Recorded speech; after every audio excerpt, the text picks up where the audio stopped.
अध्याय 3। यहोवा परमेश्वर ने जितने बनैले पशु बनाए थे उन सब में सर्प धूर्त था। उसने स्त्री से कहा, क्या सच है कि परमेश्वर ने कहा तुम इस वाटिका के किसी वृक्ष का फल ना खाना? स्त्री ने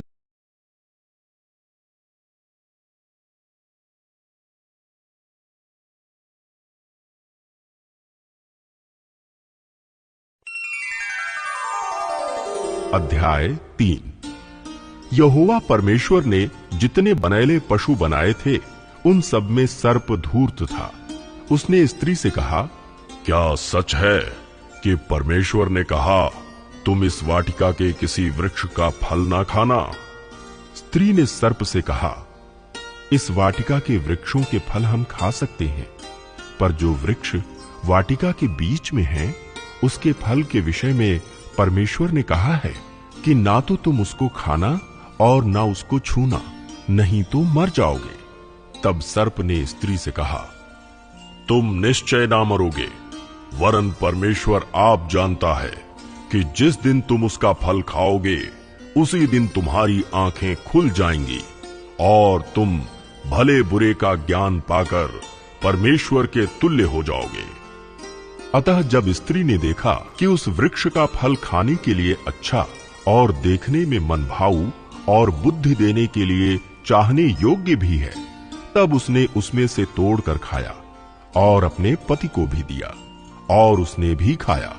तब उन दोनों की आंखें खुल गईं और उनको मालूम हुआ कि वे नंगे हैं। इसलिए उन्होंने अंजीर के पत्ते जोड़ जोड़कर लंगोट बना लिए।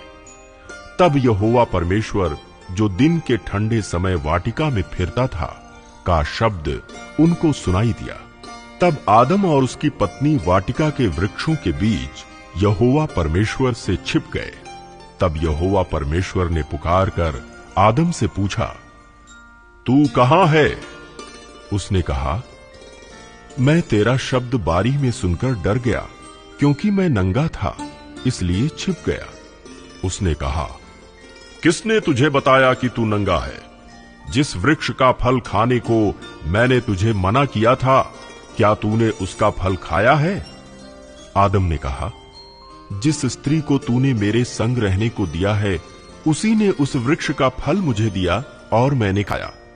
तब यहोवा परमेश्वर ने स्त्री से कहा, तूने ये क्या किया है? स्त्री ने कहा, सर्प ने मुझे बहका दिया, तब मैंने खाया। तब यहोवा परमेश्वर ने सर्प से कहा, तूने जो ये किया है इसलिए तू सब घरेलू पशुओं और सब बनैले पशुओं से अधिक शापित है।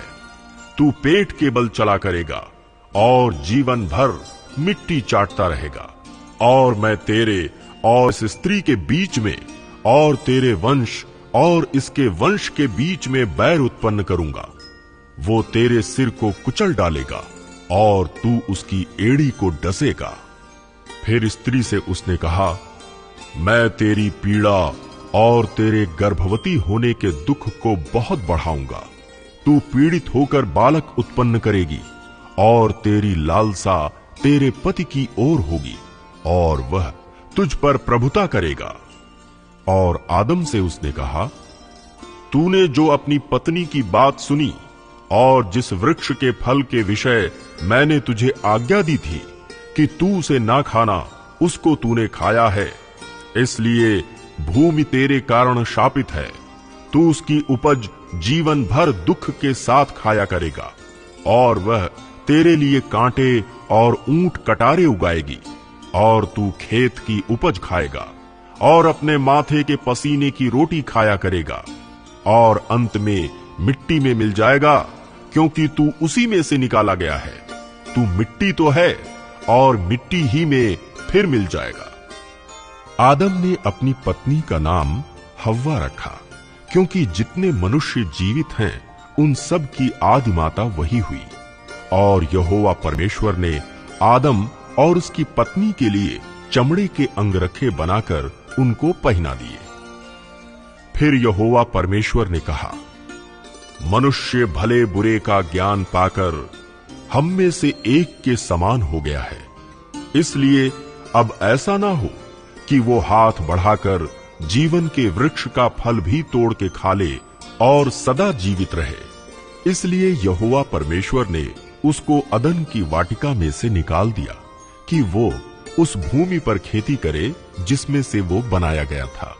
इसलिए आदम को उसने निकाल दिया और जीवन के वृक्ष के मार्ग का पहरा देने के लिए अदन की वाटिका के पूर्व की ओर करूबों को और चारों ओर घूमने वाली ज्वालामय तलवार को भी नियुक्त कर दिया।